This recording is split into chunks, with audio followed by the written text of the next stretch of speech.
an object in here with a 1 coulomb charge and you walked into the room, there's a good chance it would kill you.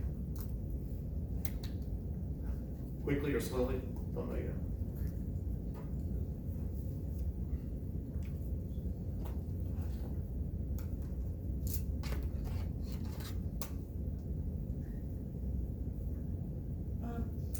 I can't read that word right there. For Q2, it is greater than 0, something. Senses Since. the electric field from 1. Thank you.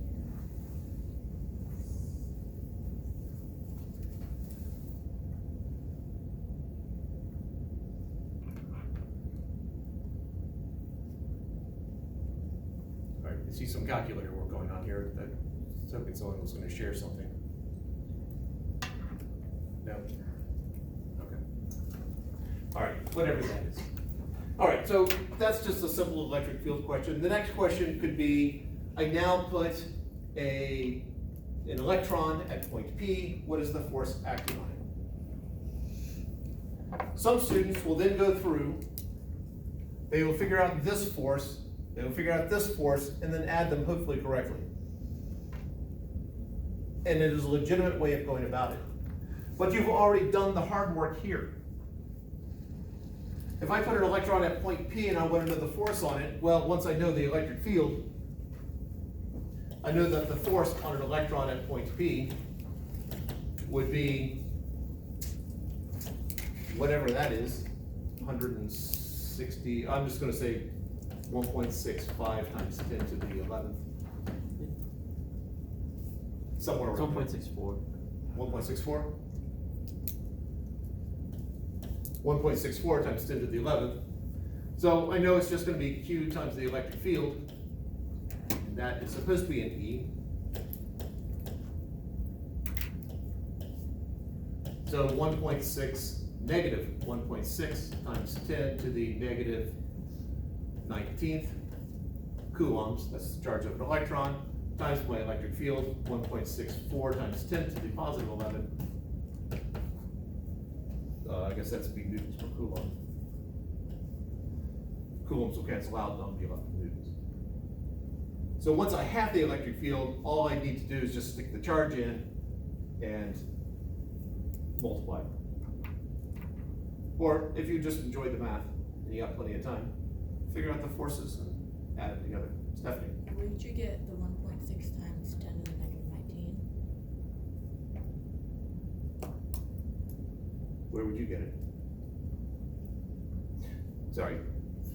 I don't know. I must be in some sort of mood. I apologize. The charge of an electron. I stated in the problem that I put an electron there. The charge of an electron is that. Thank you. And it's negative in this. Yeah, the charge is negative, so which means that well, the electric field was going to the right, and the negative means that it's going to be the force on the electron to be that way.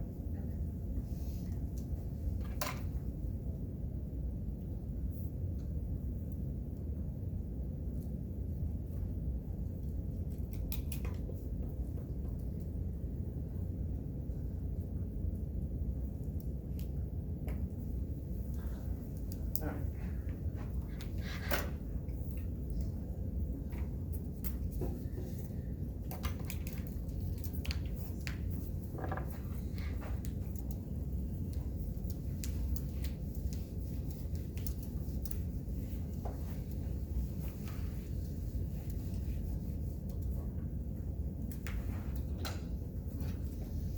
I have flash knowledge, don't I, in the blackboard?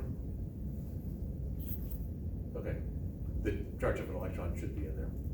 So that, I'm hoping at some point that'll be natural.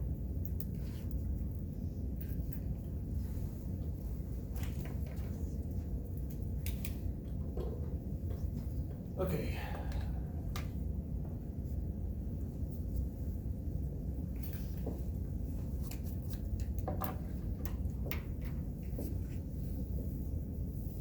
All right, suppose I have a spherical, we'll make it a solid conductor.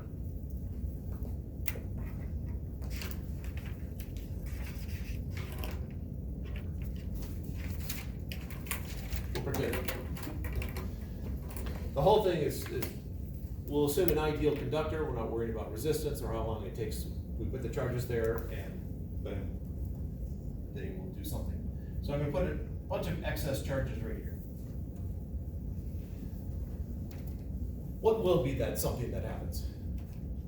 If I put a bunch of excess charges in this spot right here on a conductor, what will they do? They will spread out. Okay. Now, how do they spread out? If I have my sphere here and I have charges spreading out,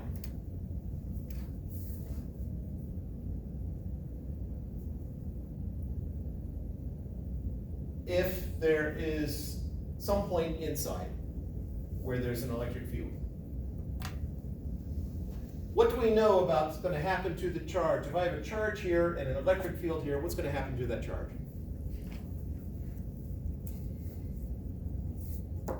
That was an awkward wording. I'm hoping somebody will pick up on that one, or I could reword it.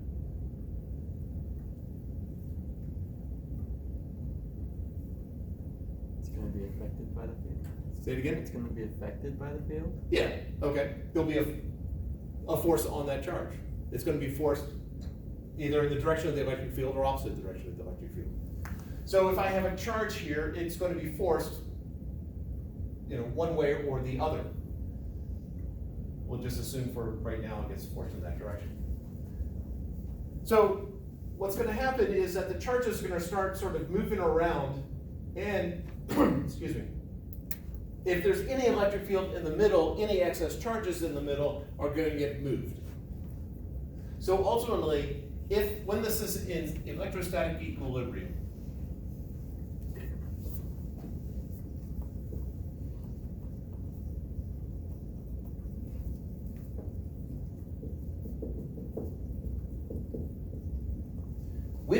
when it is in electrostatic equilibrium, what you're going to find is the excess charges is on the surface. Excess charge on the surface.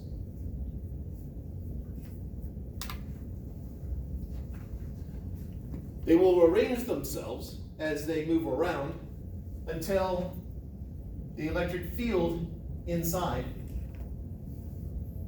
the conductor, I'm going to write inside the conducting material, is 0.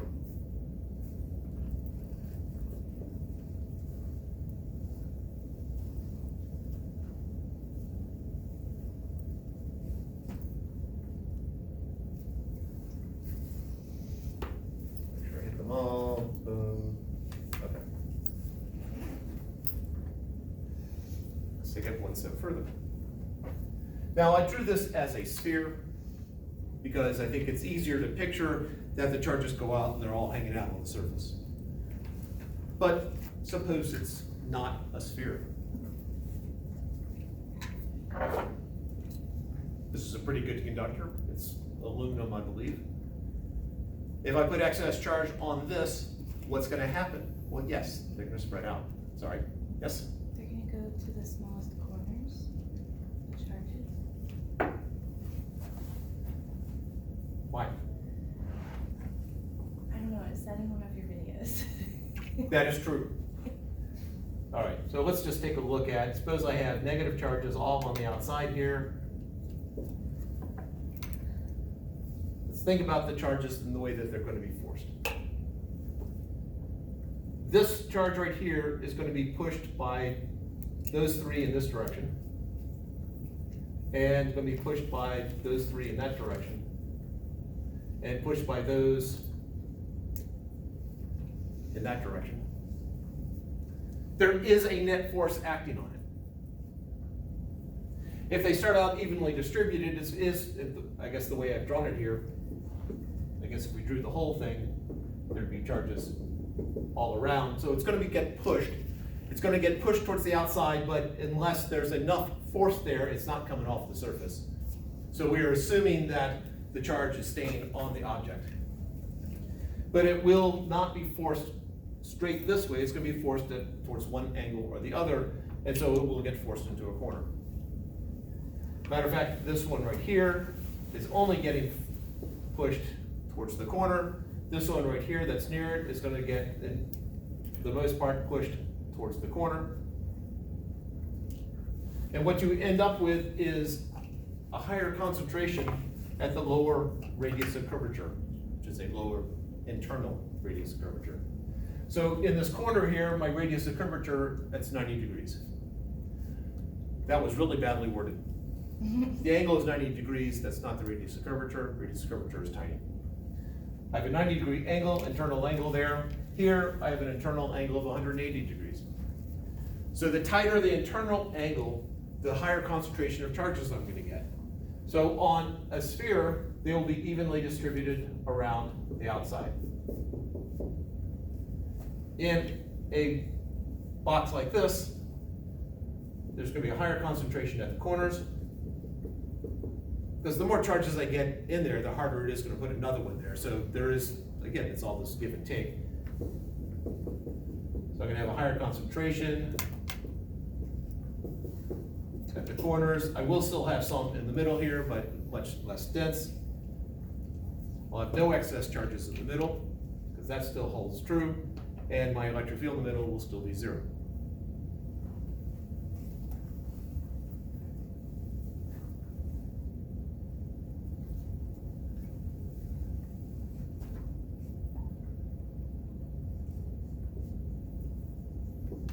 Higher charge density.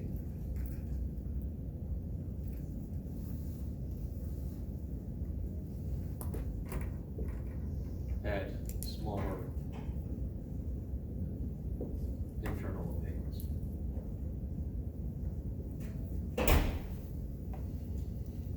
Now, why am I saying internal angles? Because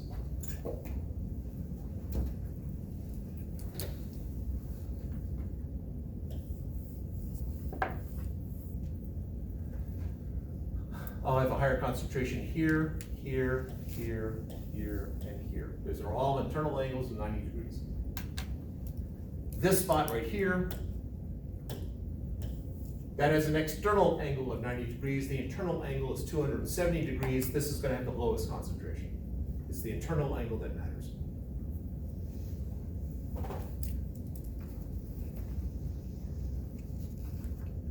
Questions to here?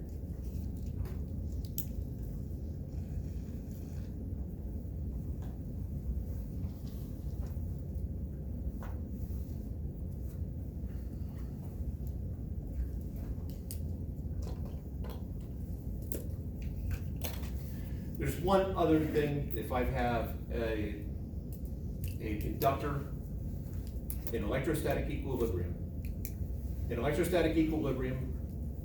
like we touched on that before, but maybe that was a different class. The trouble is, I have a 152 and a 252 class, and there'll be some things I'm gonna say in here that I think I told them, and some things I told them that I think I told you. So I'm just gonna pretend that my memory is 100%. Because that would be pretending. What does electrostatic equilibrium mean?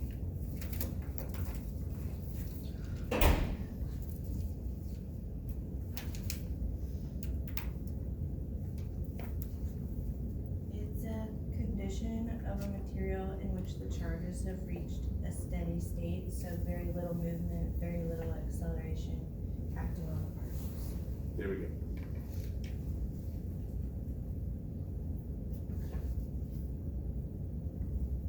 In physics 151, equilibrium at no acceleration. Here, we could still have some, the particles, the charges could be vibrating back and forth, but they're not, it's not like I have a mass of charges going over there. Statistically speaking, the charge in this area is the same.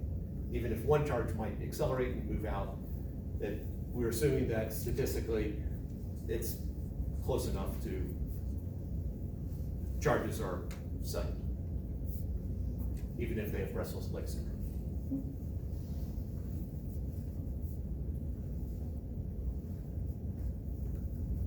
Now, this was conceptual. Oh, wait, one other concept here.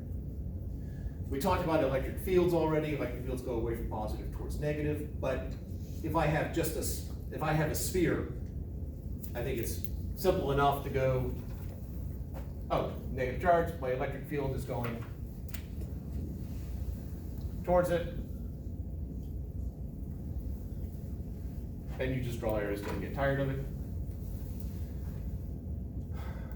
But in something like this, what's the direction of the electric field? Well, if it's an electrostatic equilibrium, the electric field should be perpendicular to the surface. So my electric field is going to be going like this.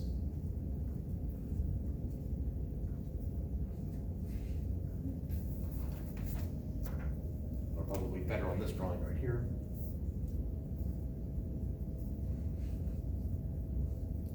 And so on.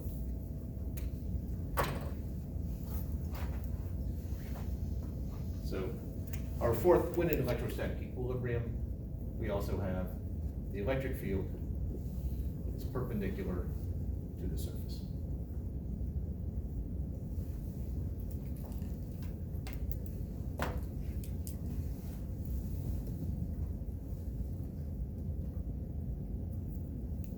Questions to hear?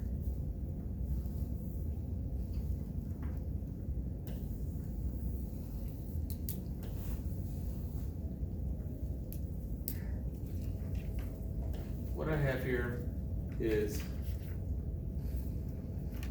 the conducting sphere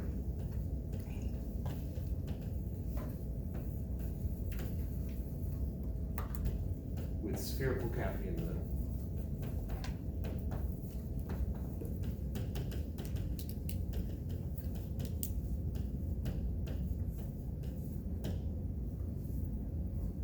So picture a thick walled ball.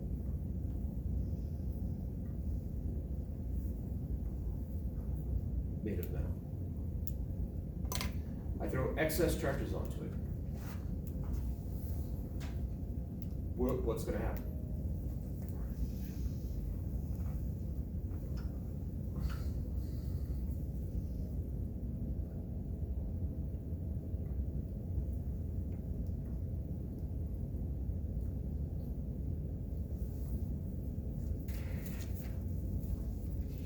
If this cavity were filled, what would happen?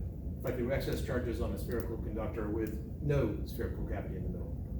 It's spread out. Pardon? It's spread out. Okay. So if I suddenly took the middle out of it, what would that affect? I assume they'd still spread out.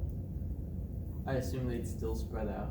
Yeah, I mean, it wouldn't change anything. If I threw excess charges onto it, I'd get negative charges, or negatives are easier to write than positives, so I'm assuming I throw excess negative charge onto it. They'd still stay spread out. Putting the cavity there does absolutely no effect.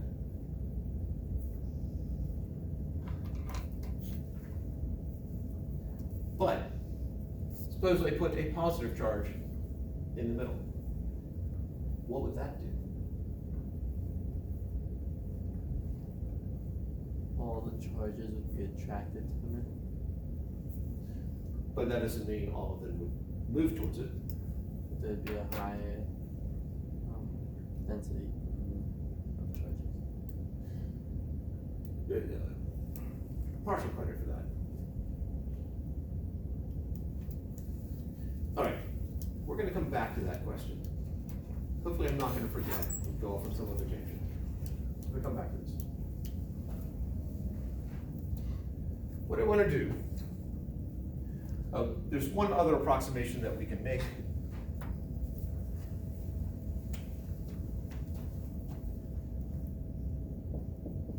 If the charge distribution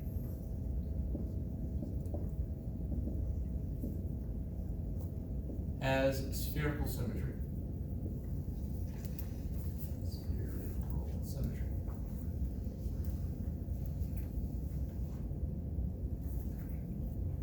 and we are outside the sphere.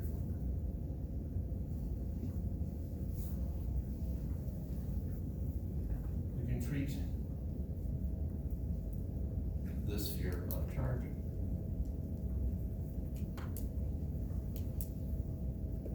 point charge at the center.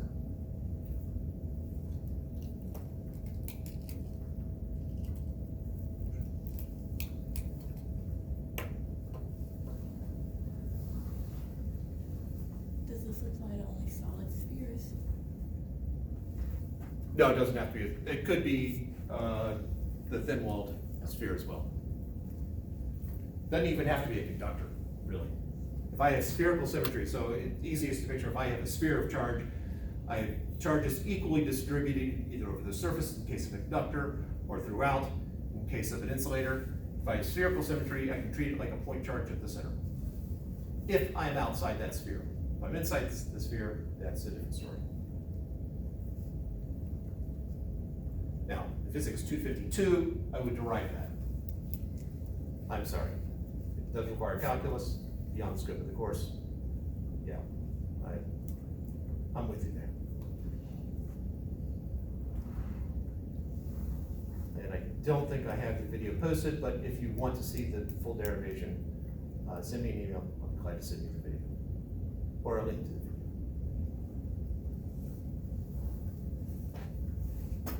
All right, so let's take, we have a sphere conducting or insulated, but I have a sphere of charge that is negatively charged because, now let's make it positively charged. My electric field is going outwards.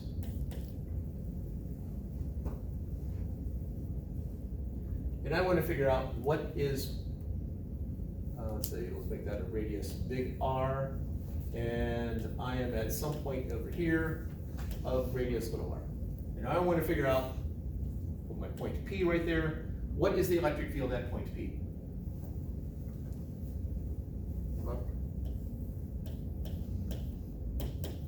If I have spherical symmetry here, I can just treat it like I've got a point charge right here of whatever that is, let's say charge Q.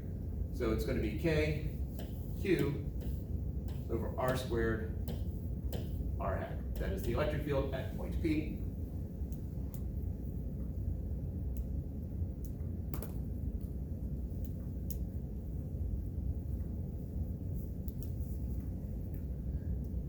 Notice the spherical symmetry